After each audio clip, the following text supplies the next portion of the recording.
গছৰ পাতবিলাক ভাঙি দিয়া হ'ল। পাতবিলাক ভাঙি গছত স্প্ৰে কৰিলে যথেষ্ট পৰিমাণে গছ সুস্থ ৰাখিব পৰা যায়। তাৰমানে মেইন উদ্দেশ্য হ'ল যাতে গছত কোনো ধৰণৰ পোক নাথাকে। পোক থাকিলে কিন্তু বেঙেনাবিলাক ফুটা কৰে। ডাল পাতবিলাক যেতিয়া ফুটা কৰে তেতিয়া কিন্তু লাহে লাহে বেঙেনা আক্ৰমণ হয় পোকৰ। তো বন্ধুসকল, মই হাতীমে আজি আকৌ পুনৰে আপোনালোকৰ মাজলৈ বেঙেনা খেতিৰ ভিডিঅ' এটা লৈ উপস্থিত হ'লোহি।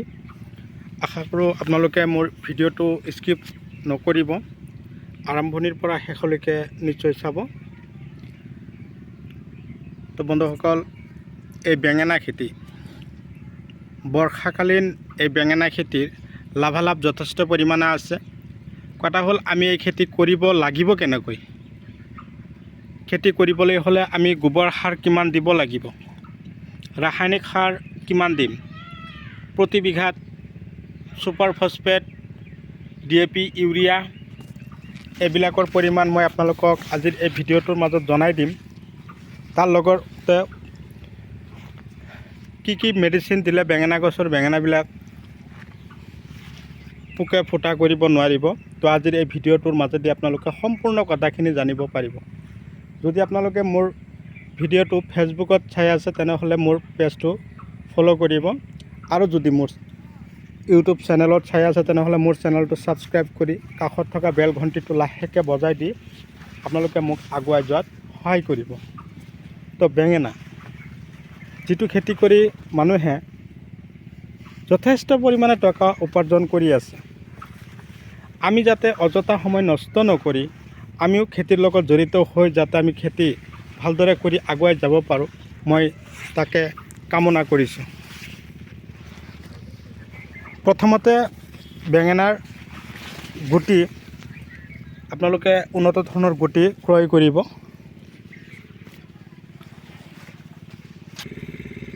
নাৰ্চাৰী আকাৰে পুলি প্ৰস্তুত কৰিব। পুলিৰ বয়স 25-ৰ পৰা 27 দিন হোৱাৰ লগে লগে আপোনালোকে খেতিত দিবৰ কাৰণে প্ৰস্তুতি ল'ব।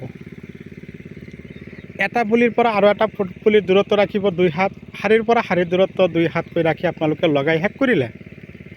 কিন্তু পুলিবিলাক লগোৱাৰ আগতে আপোনালোকে প্ৰতি বিঘাত ছুপাৰ ফছফেট 50 কিলো মানে 1 বস্তা, DAP 15 কিলো, পটাছ 10-ৰ পৰা 12 কিলো, ইউৰিয়া 10-ৰ পৰা 15 kilo, magnesium 5 kilo, calcium 5 kilo ধুনীয়াকৈ সিঁচিলে।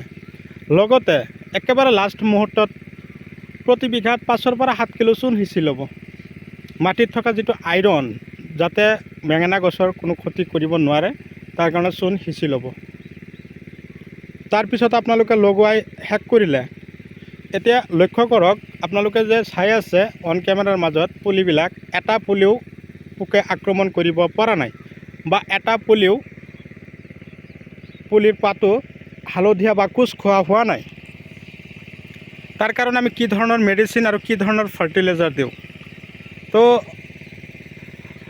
কথা হ'ল বন্ধুসকল, ফাৰ্টিলাইজাৰ বুলি ক'লে আমি মাৰ্বল, জিভা 26, মাইক্ৰ'জেল 95 ষ্টেবিলাইজাৰ, য'ত পোৱা যায় হিমুক এচিড আৰু fulvic acid, sparker GR, nano জিআৰ।